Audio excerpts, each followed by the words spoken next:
Welcome to the Day Zero update for March 22nd, 2015. I'm Filippo D'Onofrio, I'm Patrick Mifflin. I'm Brandon Perkins.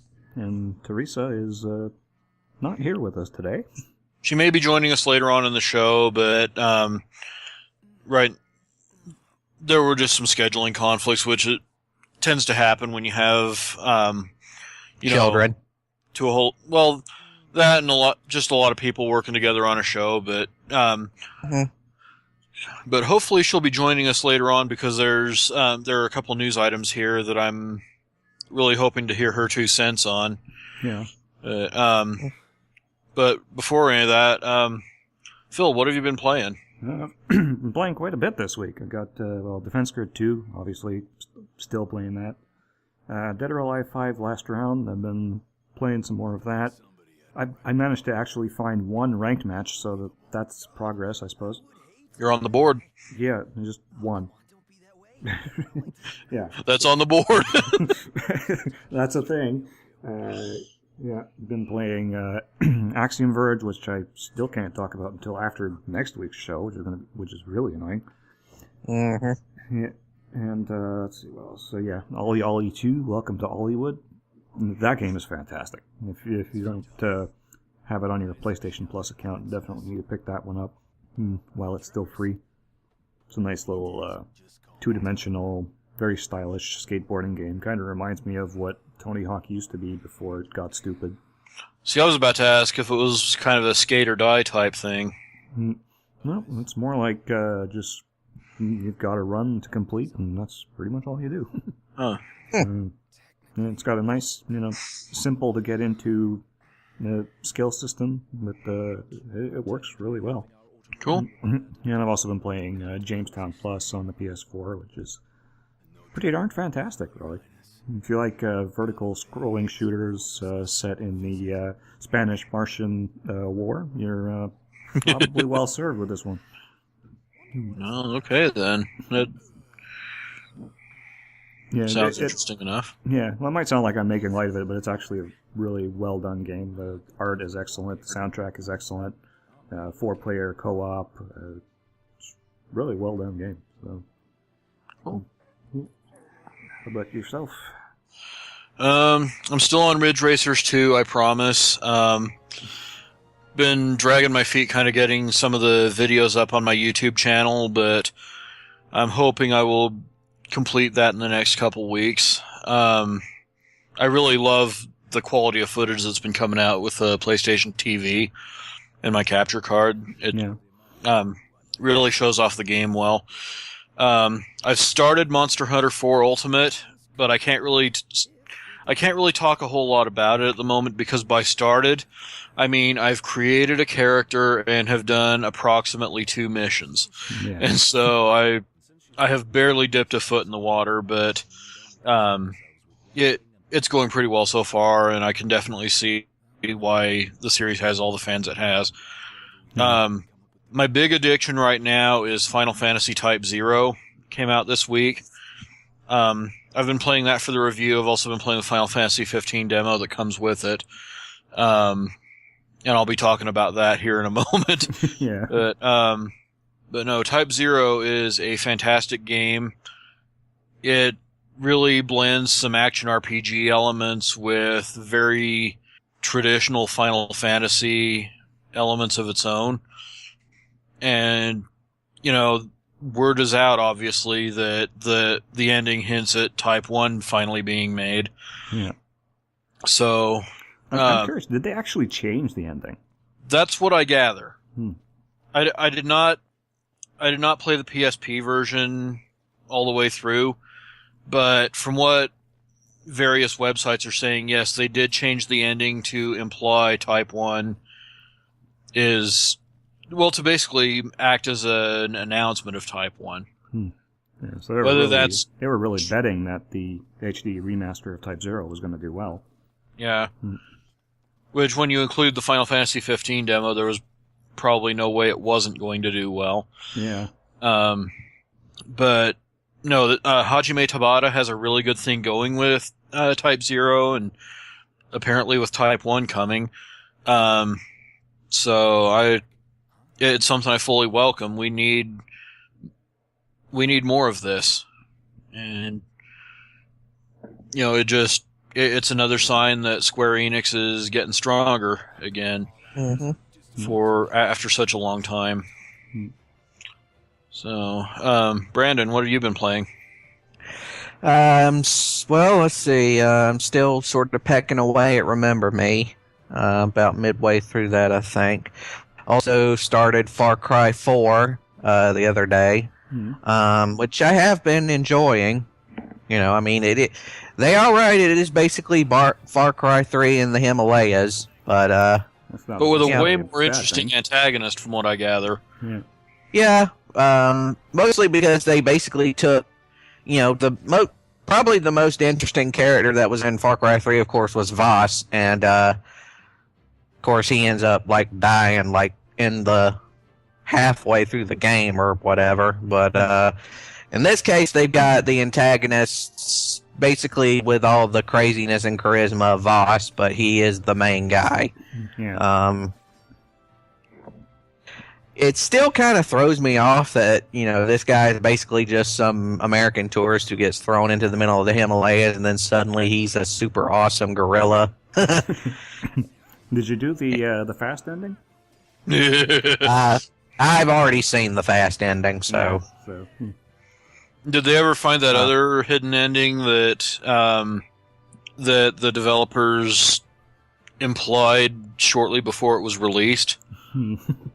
So I know there was another secret ending. No, I don't think they've come across that one yet. I haven't heard anything about it, at least. But, Pagan Min is a freaking incredible villain. It's really fun, because plot-wise, if you look at the game really closely, you can see it's actually very heavily inspired by the Maoist insurgency in Nepal right now, and it's interesting. Of course, obviously my favorite thing about Far Cry 3 and this one too is being able to take over the outposts. I don't know why. It's just I'm a sucker for revolution stories. So, and if it involves guerrilla warfare, even better. Yeah.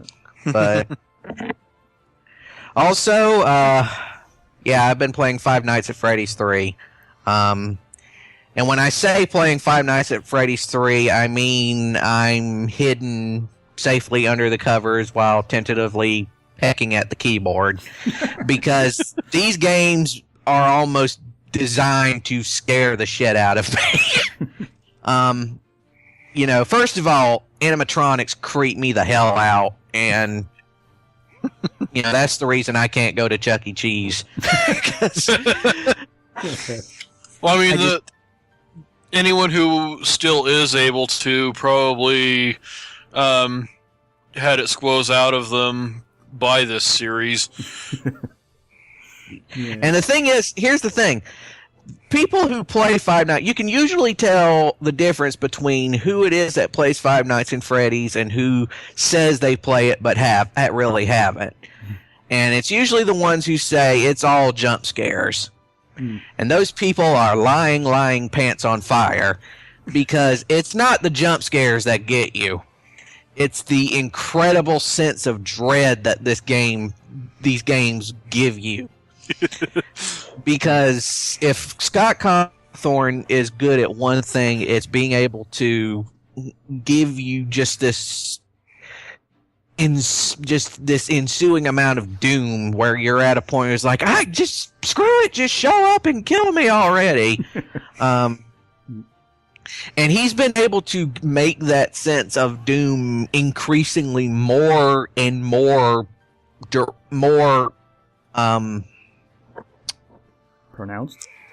pronounced as the series has worn on. Like in the first Five Nights at Freddy's, it was just simplistic in its perfection in its simplicity, and it was just because you remember the whole thing with the first one is, even though they move, the animatronics themselves, Freddy and company move around, you never actually see them move around.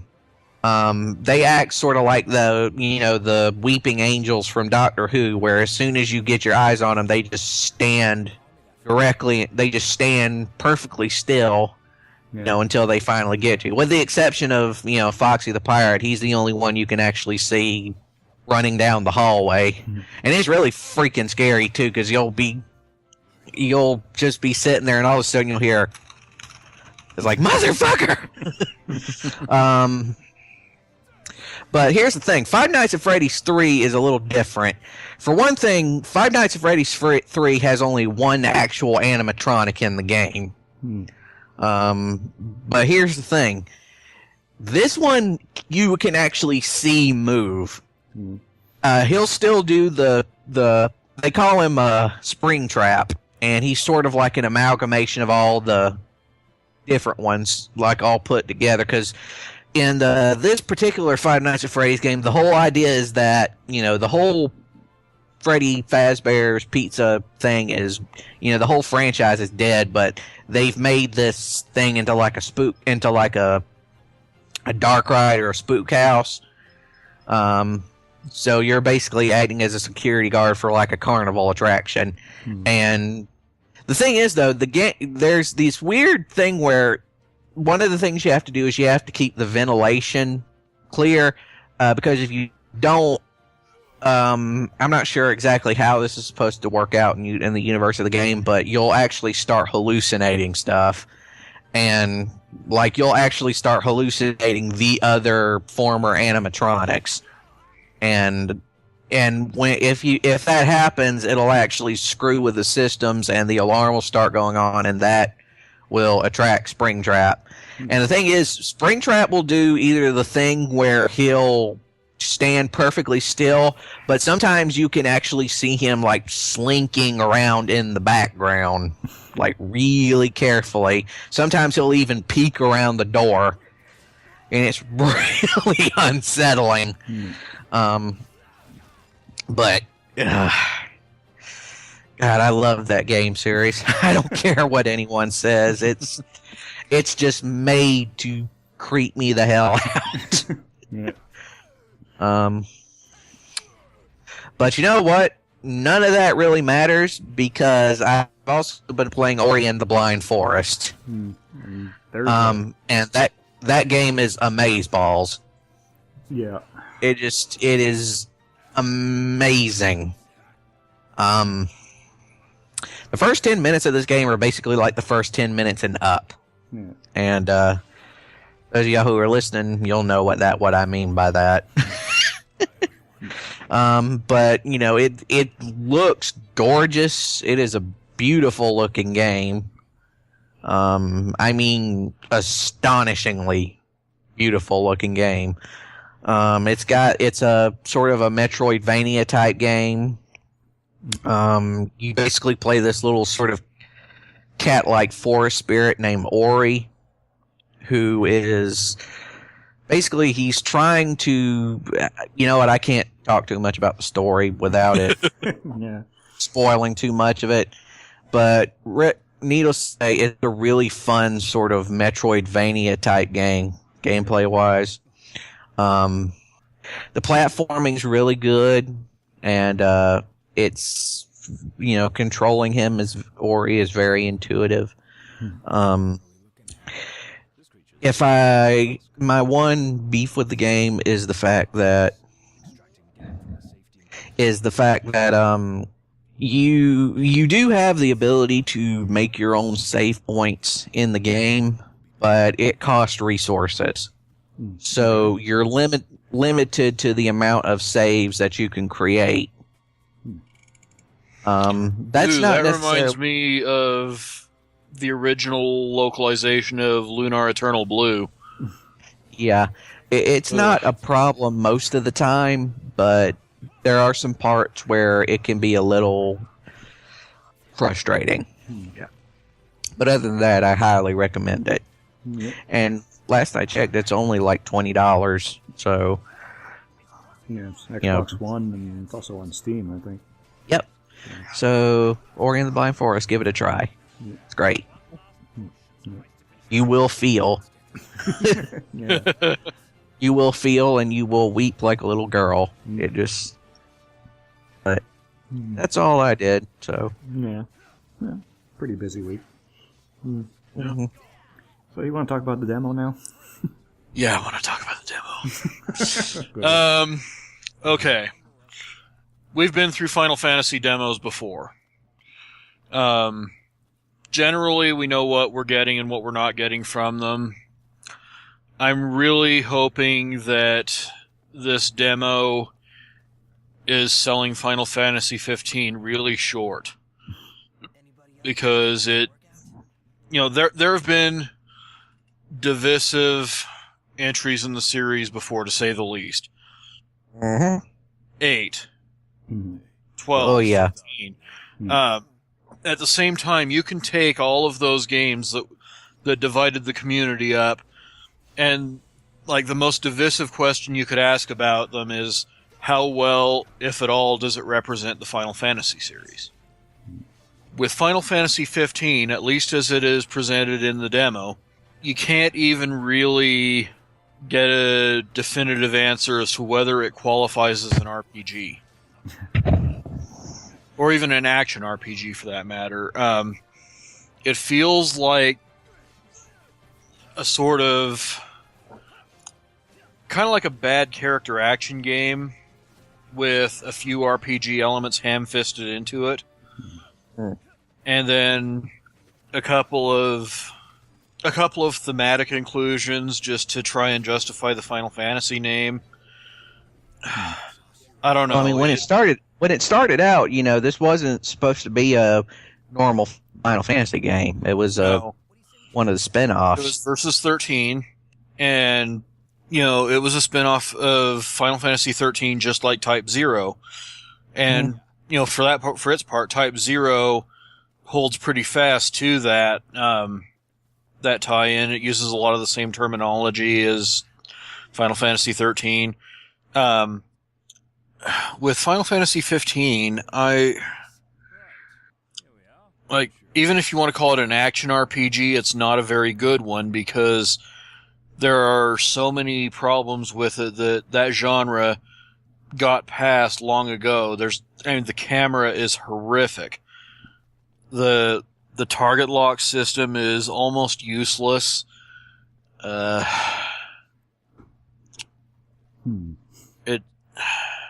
It does nothing to use what should be a RPG genre standing to avoid some of the design pitfalls that the game falls into, just because it's taking the series into uncharted territory and they aren't entirely sure how to handle certain aspects in the battle system that they've never had to answer before.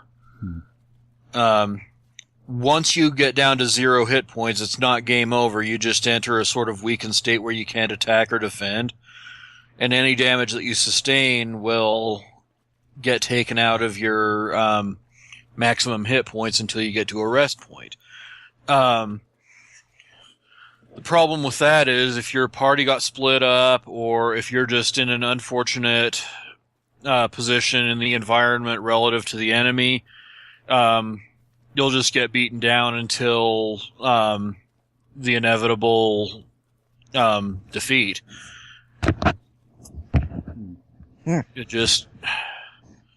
So if it's an action game, it's not a very good one, and you're fighting against the camera and the controls and the target lock and everything far too much for it to be relaxing enough to qualify as an RPG. So I'm really not sure how to classify it at this point. But I can tell you straight up, I certainly can't picture putting up with this for 40 to 60 hours. Yeah. That being said, it's not all bad. Once you get into the cave, you have a much better idea of what you're doing and can navigate the battles pretty well to avoid some of the problems that I'm talking about now. But and then the battle theme when you're in the cave is magnificent. I mean, it's really the only the only track in the demo that I can imagine having on my Zune at some point, listening to it at work or something. Yeah. But yeah, this doesn't really seem like the kind of game that I'll just kick back, grab a cup of coffee, sit down and unwind to for a few hours after work someday. This is more the kind of game that you pick up when you want something really up-tempo, really actiony. Yeah. And I don't know, it doesn't do a very good job of justifying the Final Fantasy branding, which is not unprecedented for the series. But I've just never seen an example this egregious, if you will. Yeah. Well, I have heard that, like, after the demo release, they're supposed to do a hell of a lot of refactoring to the game, so I don't know if that's going to change anything, if we're going to be able to fix a lot of those issues. I'm hoping. I want this to be a good game. I really am. Square Enix needs victories right now.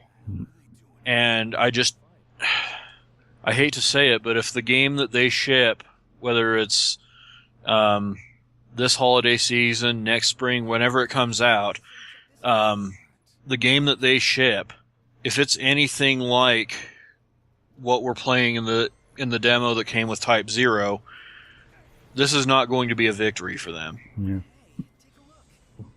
Pardon me, is this the first demo that they've done in a while, isn't it? 13 had one. 13 had one? Okay.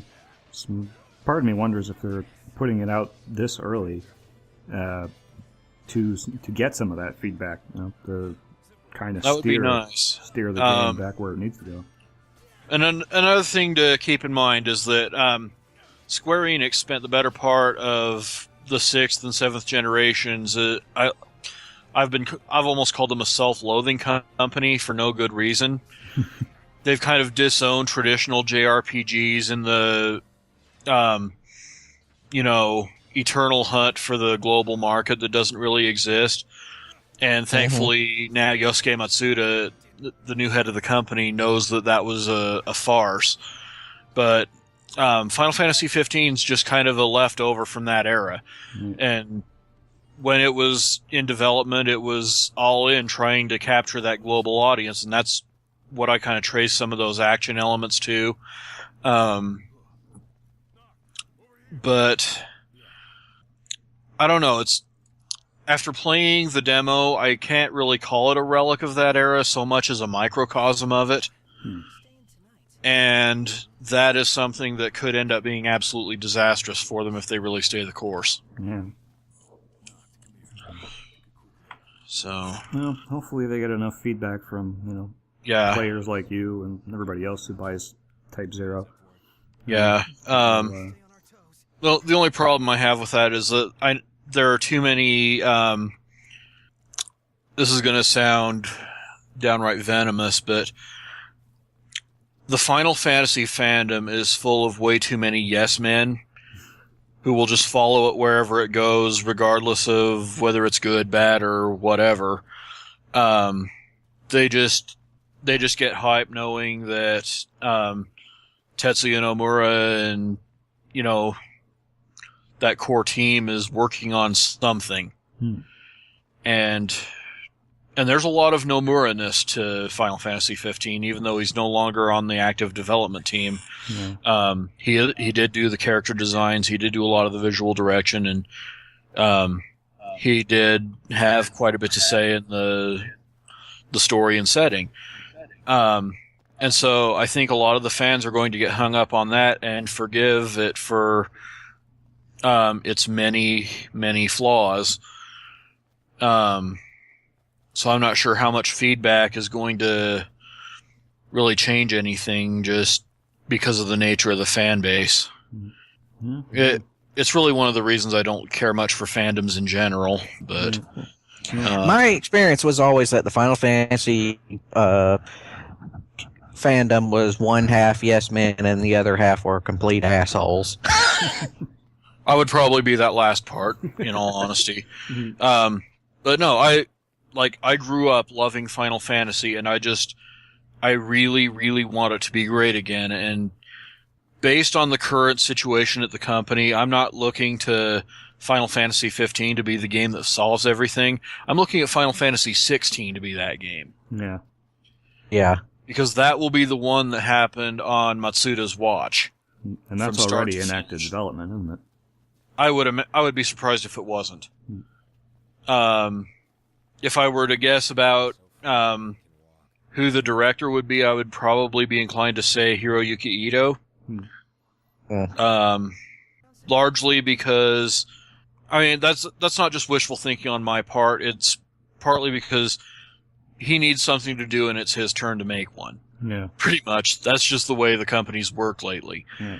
And so, if they put Hiroyuki Ito to work on a game and tell him, bring it home, make something that will fall right in line with those first 9 games, that's what will fix things at this point. Yeah.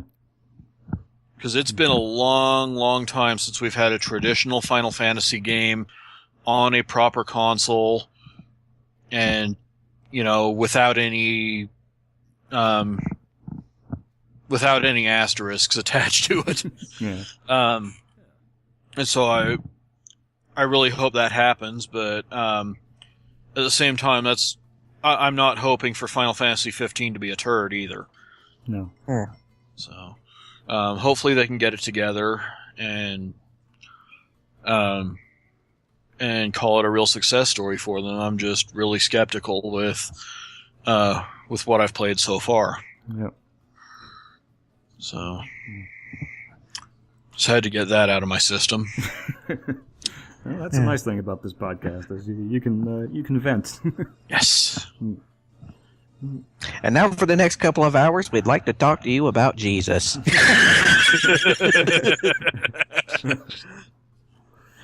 Okay, now on to something more positive, Bloodborne.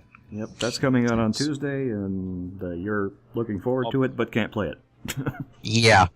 And I'm looking forward Damn to it. my luck. Play it, and will play it. Yeah. And we'll probably fall down that hole too. God, freaking God, this is gonna be it's gonna be like Dark Souls all over again. It's just, the anticipation. I gotta give From Software credit. They have managed to really take the whole concept of an action RPG that's actually really dark and challenging, and have actually managed to make it a big selling franchise. Yeah. I mean, at a time when, for a long time, it seemed like it's just the fact that, the Souls games they don't hold your hand. That's what I love about them. Yep. Bloodborne seems to be a little differently paced, though. Yeah, it's a little differently placed, but it looks like it's still going to be extremely challenging. Yeah. Yeah, What I just meant was, like, while watching the E3 demo of it, I couldn't stop humming the temple theme from Zelda 2. Yeah. So I'm kind of hoping that it taps deep into that kind of energy, because that was what I was picking up when they were showing it off. Yeah, it seems like combat-wise, they're focusing more on offensive combat instead of defensive. Yeah. Since, they did away with the shield and instead gave you basically a blunderbuss as your side weapon. And of course, a lot has to be said for this new world they created for it. This really sort of Victorian Gothic aesthetic that they're going for. Yeah. With lots of Lovecraftian overtones and everything, and it just looks fucking great. Yeah, and this is going to be a big one for Sony. I mean, it'll probably make up for the disaster that the Order is turning out to be. I sure hope. Well, we know that the lead guy on Demon Souls and Dark Souls has been leading on this project, so we definitely know it's going to be of good quality. Yeah. The only thing about this game that kind of worries me is the fact that the aesthetic seems to be so dark that it looks like it'd be really difficult to see where you're going. Yeah, I've run into that on some games, and when they Thankfully, most games these days have pretty good gamma correction settings. Yeah. To fix that. Yeah. Purists might call that cheating, but I call it making the game playable. Yeah. So. And I also got to say, you know, the Souls games and this in reality, I think these are actually some of the best, I would say, survival horror games, because that's really what they are. Yeah. I mean, they're action RPGs, dark fantasy specifically, but they are very much a survival horror type games. Oh, don't say that. I can actually play these and enjoy them. Yeah. It's just that sort of overwhelming sense of dread, and it's the one game that you will never get bored with until you've gotten all the way to the end, because you never know what's coming. Yeah.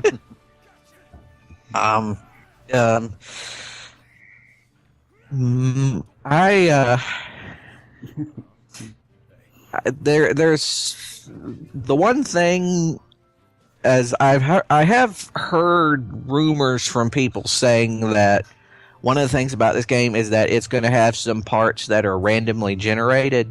Yeah. Which looks like that's going to throw a whole a whole new angle onto the whole Souls formula. I like the implications of it having more staying power because of that, but whenever I hear about anything being randomly generated, I also worry that it's going to be kind of lazy on the developer's part. Yeah. Well, this is the Souls team we're talking about, so I know. You know, lazy is not something they're known for. Yeah, but all that I'm getting at is like, in the barest terms, you could take a random level generator, and it's never going to come up with anything as perfect as World 1-1. Yeah. Yeah. So I tend to get a little bit concerned when I hear about games trading, meticulous handcrafted level design for procedural generation. Yeah. Although this isn't going, full whole hog in that route, they're kind of doing a hybrid of the two. That's good. Yeah. So that's something else and of course, have you guys seen some of the creature design? A little bit. Yeah, they're kind of freaky. Yeah, new stuff to for E3. New stuff to haunt my nightmares. If there's one thing these guys are good at, it's coming up with some really fantastic creature design. Yeah. Just look at Dark Souls. I mean, that's the standard dark fantasy world, and they still managed to come up with some really freaky shit. Yeah. Yeah, I also liked in that in like those games that they would purposely kill you.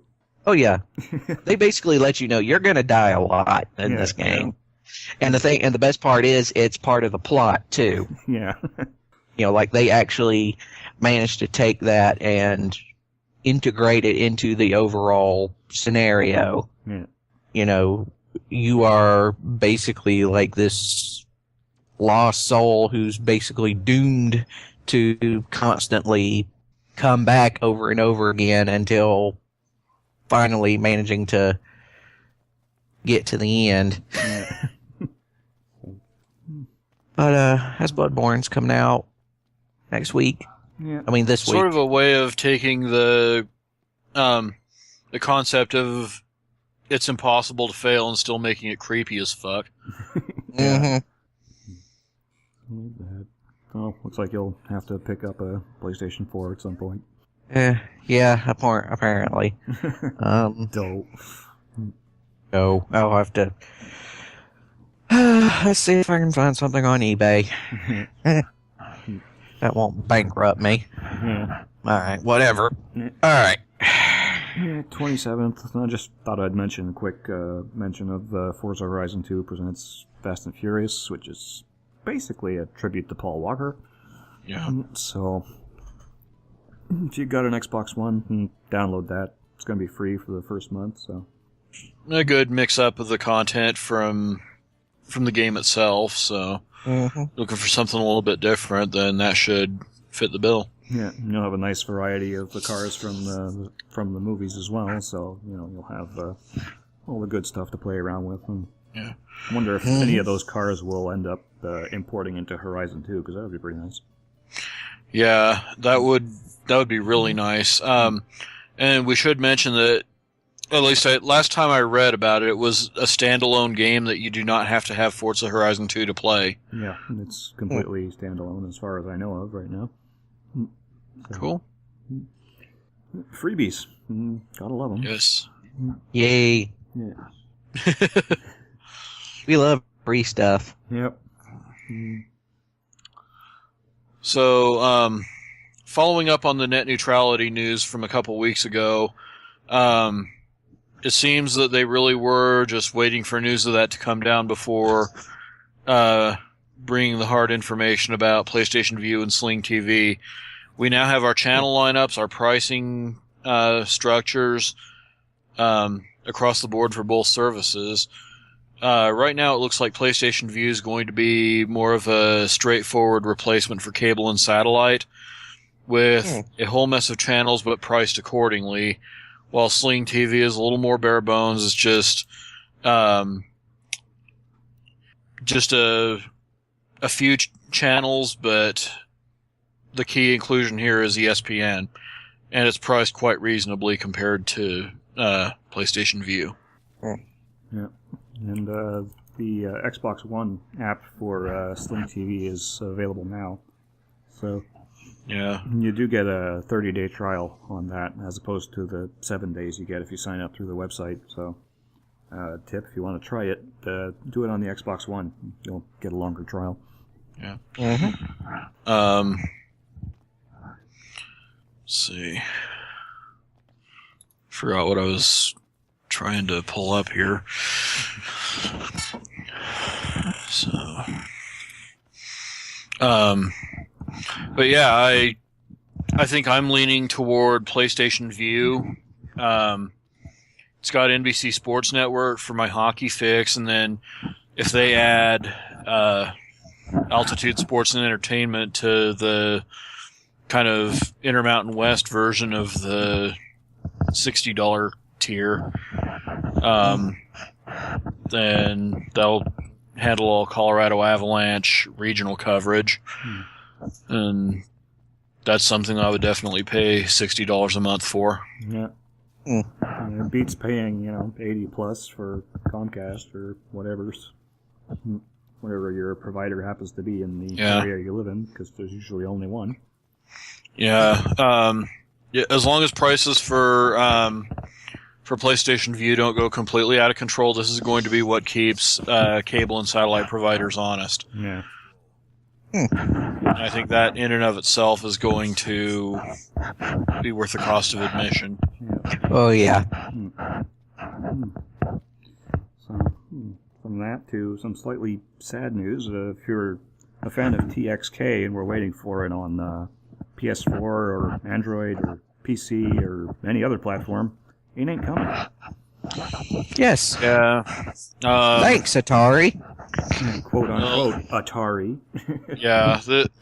We should clarify what this is not Atari, but the zombified remains of Infogram trying to eat the brains of Llamasoft. Yeah. That's what this is. Yeah. And apparently they've tried to screw Jeff Minter over before with the release, going back about 20 years to the release of Tempest X3 for the Sega Saturn.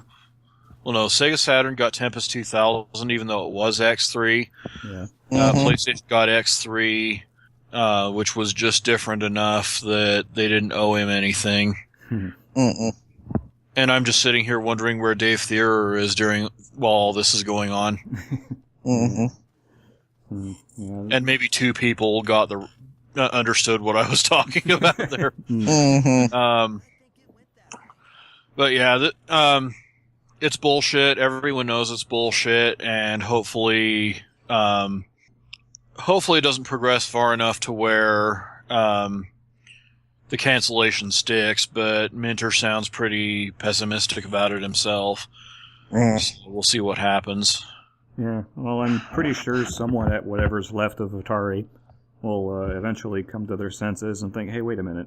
We could either get nothing from these game cancellations, or we could work with Jeff and actually make a butt crap load of money. Yeah. So, Tempest will sell. Yeah. And as somebody who has TXK on the PlayStation Vita and PlayStation TV, it is a fantastic game and should be distributed as far and wide as it possibly can. Yeah. Unfortunately, this may have fucked it over once and for all. Yeah, or at least for the foreseeable future.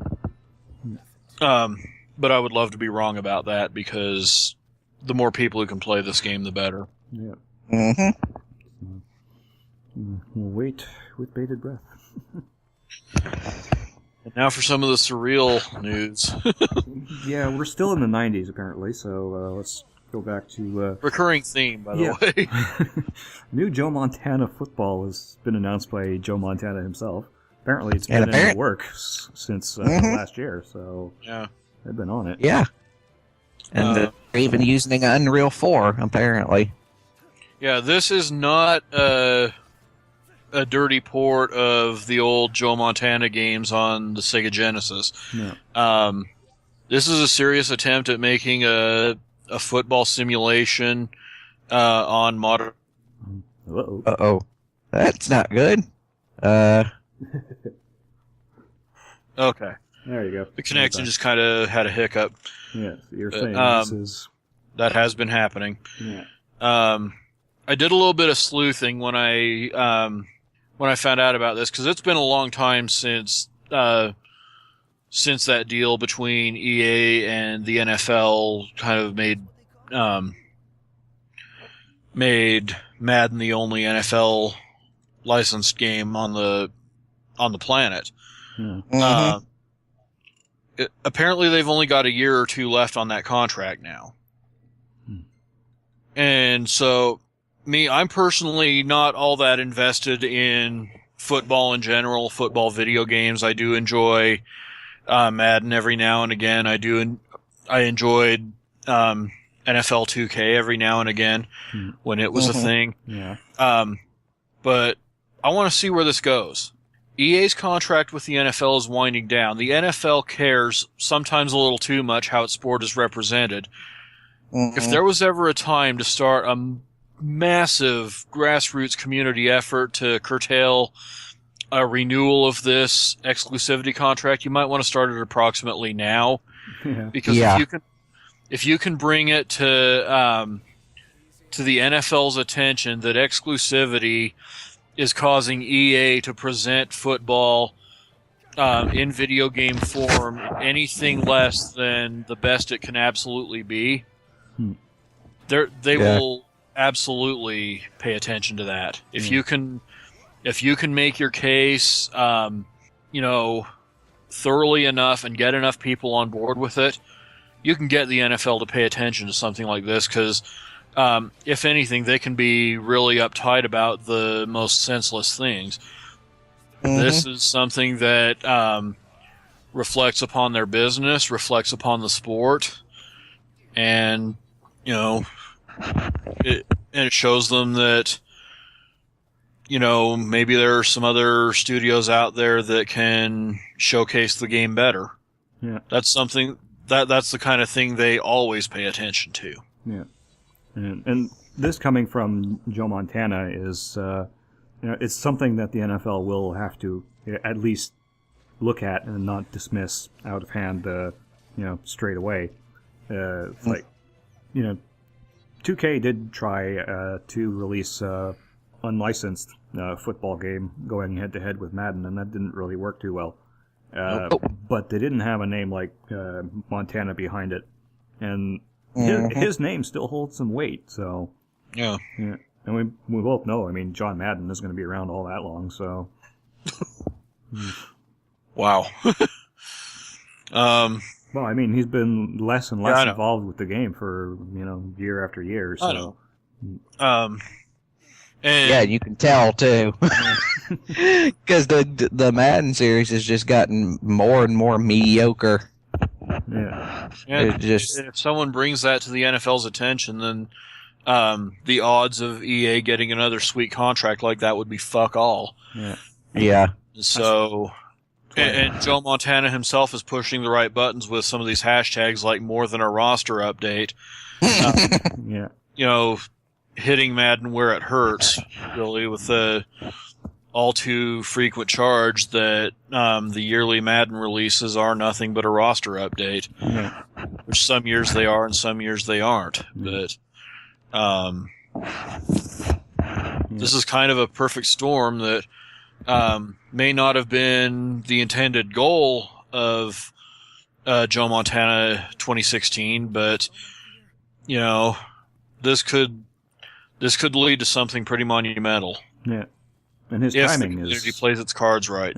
his timing is excellent too, because Yes. if that deal has a couple of years left, let's say it's a year and it's up for renewal next year, Montana 16 could come out with no license but still do really well.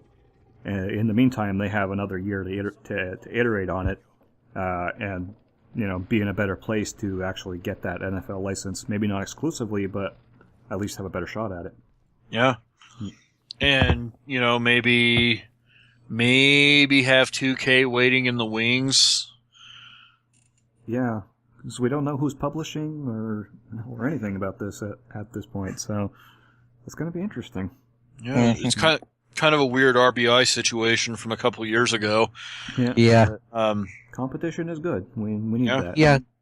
Well, I mean, football video games were better when there was, a couple of different series you could go for. I mean, you could go for Madden, you could go for NFL Blitz, you could go for, Tecmo Bowl, and there was a bunch of different series you could choose from. Yeah. And that reminds me, if they do this Joe Montana thing, they need to do one thing. They need to have both Joe Montana and Bo Jackson in there as hidden characters. And then make them like super, and then like make all their stats like super, super overpowered. Thing. Yeah. Yeah. They'll probably have a Legends roster in there with Montana and Rice and Bo Jackson and all the people you remember from the 80s and 90s that were, Although I think the default rosters would be the legendary rosters, but just minus the ridiculous stats. Yeah.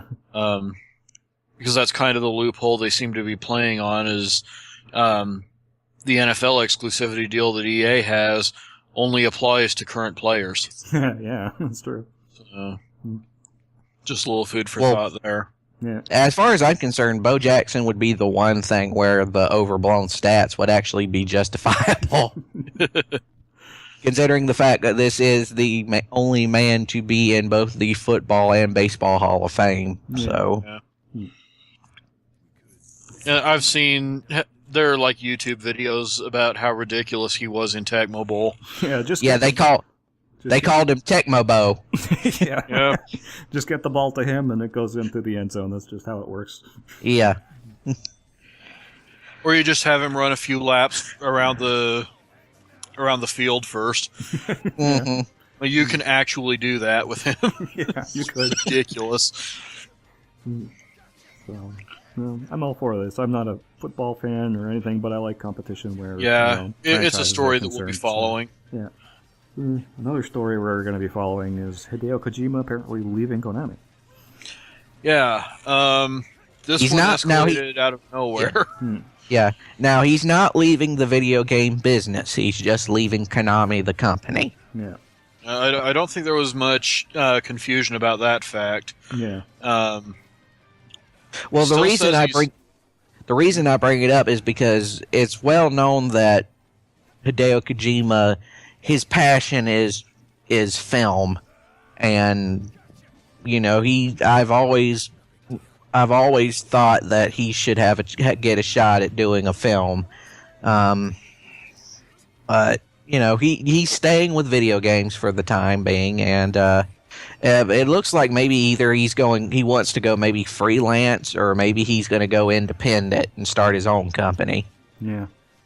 No, I imagine he'll always have Koji Pro. Yeah. Yeah, and he certainly has the clout and the talent to back it up. So yeah. Here's what I think is going to happen.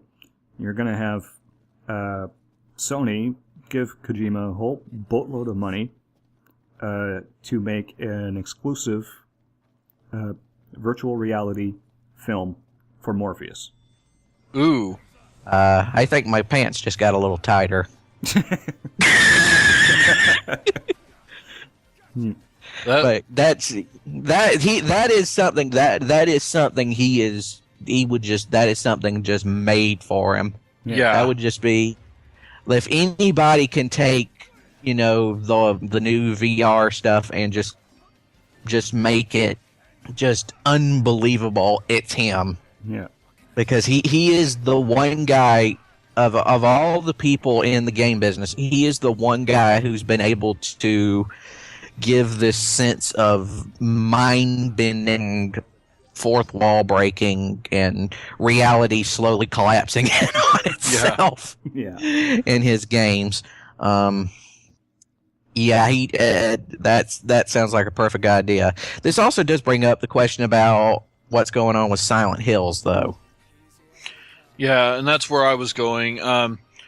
He says he's all in on Metal Gear Solid 5, despite the apparent removal of Koji Pro branding from that game. He's not saying nobody's saying anything about Silent Hills right now, which kind of brings forth some questions about that game. And Konami, for their part, have already started putting out basically job announcements looking for his successors. Yeah. So they're pretty much already getting the Metal Gear Solid 6 team together, even before Kojima has cleaned out his office. Yeah, that is going to be some pretty big shoes to fill. Yeah. Because he is one of the defining auteurs of the video game world. Yeah. You were playing a Kojima game. Yeah. Even if he doesn't have his name on it. Nope.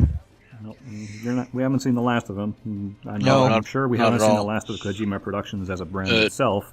The way this kind of escalated over the last few days makes it clear that all is not well within Konami right now, because in the best case scenario, he would have just kind of quietly left after the release of Metal Gear Solid 5, and they would have just come up with some kind of update as far as Silent Hills goes. Yeah.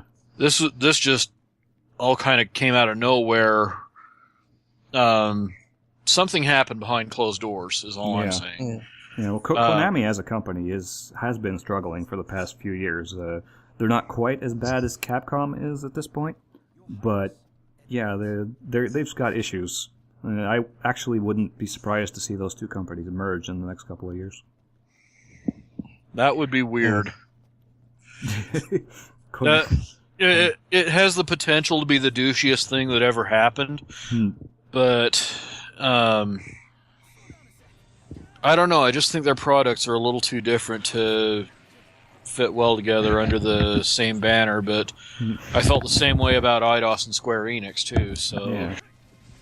Nintendo had some news. Yeah. Yeah, also, just out of nowhere, they randomly make the announcement that they're partnering with an established Japanese mobile developer, DNA, to start producing some mobile games based on Nintendo IPs. Yeah, this could be kind of interesting because it could go a lot of ways.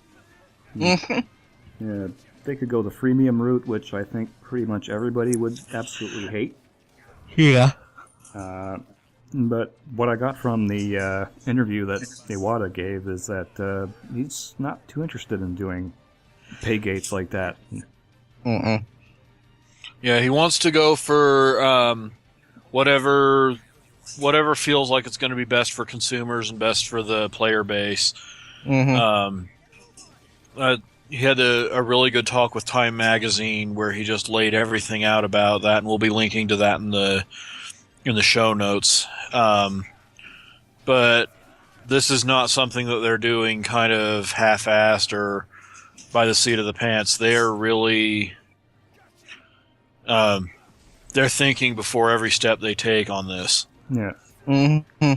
Yeah, well, both companies are mutually invested. I mean, Nintendo bought, I think, 40% of DNA, and DNA's got like 2% of Nintendo, so it behooves both of them to do this properly. Yeah. This is actually kind of similar. This is actually sort of Nintendo's whole MO is people wonder, why did it take them so long to get into mobile? But Nintendo tends to let the technology mature a little bit before they get in on it. Because that's sort of like their whole modus operandi is that's what they call I forgot what it is they call, but the basic concept is they let any new technology, let it sort of stew in the ether for a while before they can find out all the assets stuff and flaws. Yeah. I just call it no rules, but Nintendo rules. Yeah. Is kind of how they always function. They take a lot of shit for it, but at the end of the day, it works out for them. Yeah. So these are going to be original games. They're not going to be, shovelware ports of whatever. Even though everybody probably wants a Bluetooth controller that you can snap to your phone and a way to download Virtual Console games legally. That would be magnificent. Yeah. I do think that what we're going to end up seeing in the long run is that mobile will get the gateway games. Maybe not bare bones versions, but definitely less than the main product. Probably something akin. Sorry, I was just going to say to hook new audiences into getting the full experience on Nintendo platforms, which is really the best way for Nintendo to invest in mobile if they want to use it as an asset to sustain their own platforms rather than just moving everything toward mobile. Just be careful. Just be careful. Just be careful and don't end up doing what Ubisoft did. And I think those are wise words in just about any context. Yeah. Just don't do what Ubisoft did. Yeah. But because, I guess you guys know about how they had the app that they integrated into Assassin's Creed Unity. Oh yeah, that was just one of Assassin's Creed Unity's problems. Yeah. But it ties into a more far-reaching rule of don't buy Assassin's Creed Unity. Yeah. Yeah. But that wasn't all that Nintendo had to announce. They in passing, they made it clear that they are committed to fostering their own platforms by sort of passingly announcing that the Wii U successor, now called or codenamed the Nintendo NX, is a thing. There's not going to be any new info this year. They're just establishing that it exists. It's in R&D, and you'll hear more about it next year. Which I would say pencil it in for E3 and the launch for 2017. And I honestly don't think we'll really get the whole picture at least until 2017, to be honest. Yeah. We might get when they were doing... Remember, when they were bringing out the Wii, it took them a long time before they finally showed off the whole thing. Yeah.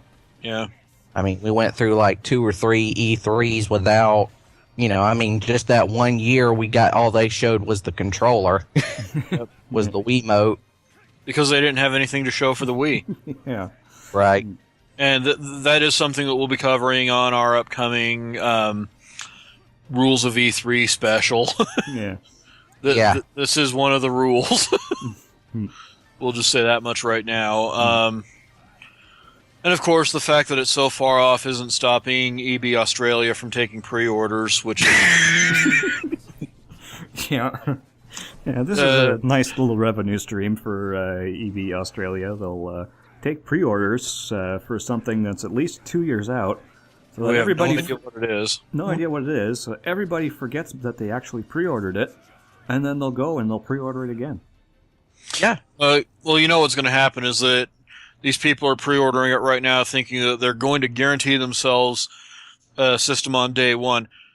E3 2017 rolls around and the pre-orders for the product begin in earnest, and the company forgets these pre-orders that they're taking now, and the people who bought them are shit out of luck. Yeah. That's how it's going to go. That's probably how it's going to go. So you want to speculate a little bit on what this new hardware could be and what it might do? Knowing Nintendo, probably not. But I do think that it's pretty obvious that it's going to involve that controller that Miyamoto said they were waiting on for a new F-Zero game. Yeah. Cool. They did mention an entirely new concept, which makes us wonder a few things. Could it be a hybrid platform where the console and the handheld are sort of the same thing? I don't think that would be a brilliant idea because it would be kind of fucking with all the momentum the 3DS has at the moment. Yeah. Although But this is a lot can 2 years yeah. out, so... I was going to say a lot can happen over that period of time. Yeah. You never know with Nintendo. Yeah. Here's what I see happening, though. My just wild, random speculation is that this is what AMD was talking about a few months ago in their earnings call. And they've been working on custom chips for Nintendo. So I'm pretty sure it's going to be x86 based. But now they're also going to have a far more powerful architecture that they can draw on. So I think they're actually going to come out, in terms of power, they're probably going to come out on top of the PS4. And I think the primary interface will be VR. Really? Yeah. Ow. Okay, I gotta ask. I've got to ask how you come to that one, because I don't think there's out of any of the big three, I don't think anyone's more invested in several players gaming together on a single screen than Nintendo. Yeah. So. But that's the thing. That didn't work with the Wii U.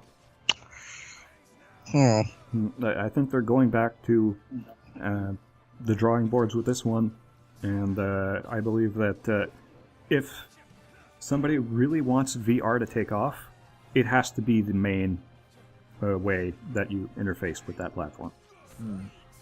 Imagine a Mario game that was in VR. Not like you were not like a first-person Mario game, but like now you can see Mario, but get this, you can actually have like 360-degree vision. You can look up, you can look down, you can look to the side. This is just my wild pie in the sky speculation, but could happen. I should probably leave this particular bit of horror in the fridge, but if F-Zero is going to be the sort of main title one of the main titles that this platform is going to be setting itself apart with, I really don't want it to be VR. Well, you say that, but that's without ever having seen it done right. Well, it's not that it wouldn't be done right. I have seen VR Sonic the Hedgehog, and that's enough to scare me out. Yeah, but that was just cruel and unusual punishment. And F-Zero wouldn't be? Especially if it's cut from the same cloth as GX. Yeah, well, the difference there is, Sonic is not a game that's really meant for a three-dimensional perspective. They've tried it over and over again, but F-Zero, you put yourself in the cockpit of one of the hovercrafts, you could have something pretty good. It's still projectile vomit. Yeah. Maybe. Hell, I mean, in 50 to 60 years, there's going to be actual organized racing leagues for this, so we'll see how that goes. Yeah. That Studio Liverpool. Yeah. Ugh. Well, that bit of frightening speculation. If that's really what Nintendo's got in the pipeline, they're going to have to build a barf bag onto it. Yeah. Yeah. Interchangeable just comes with the Oh yeah. Just get your replacements at GameStop or Best Buy, whatever. Yeah. Yeah. So, yeah. I guess that brings us to our question of the week. So what do you want? What do you guys want from Nintendo's mobile games? I have an idea.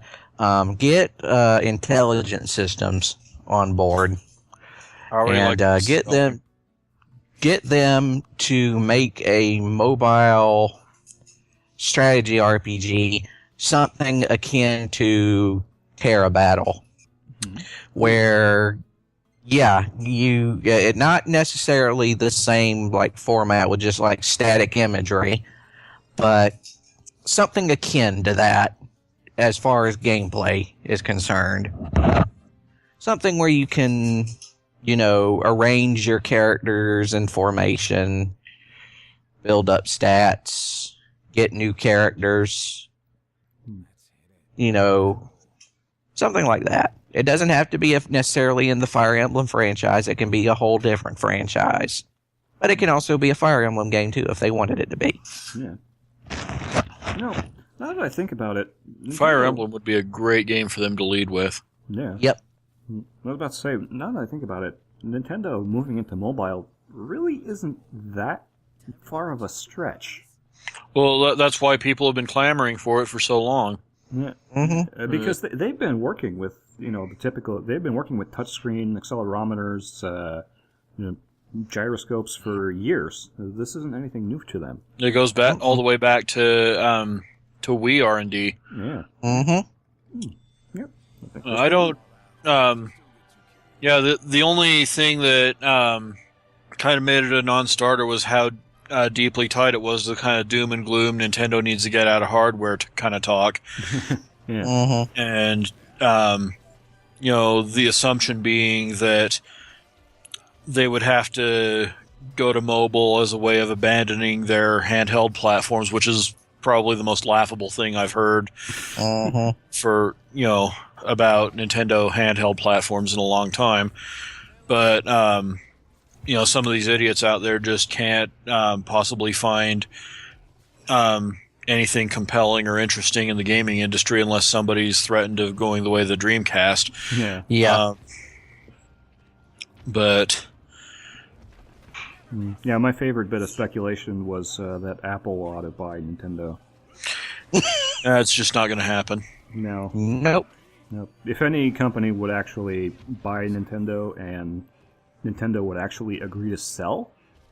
also not going to happen. Well, not going to happen, but if it were to happen, it'd be Disney. Yeah.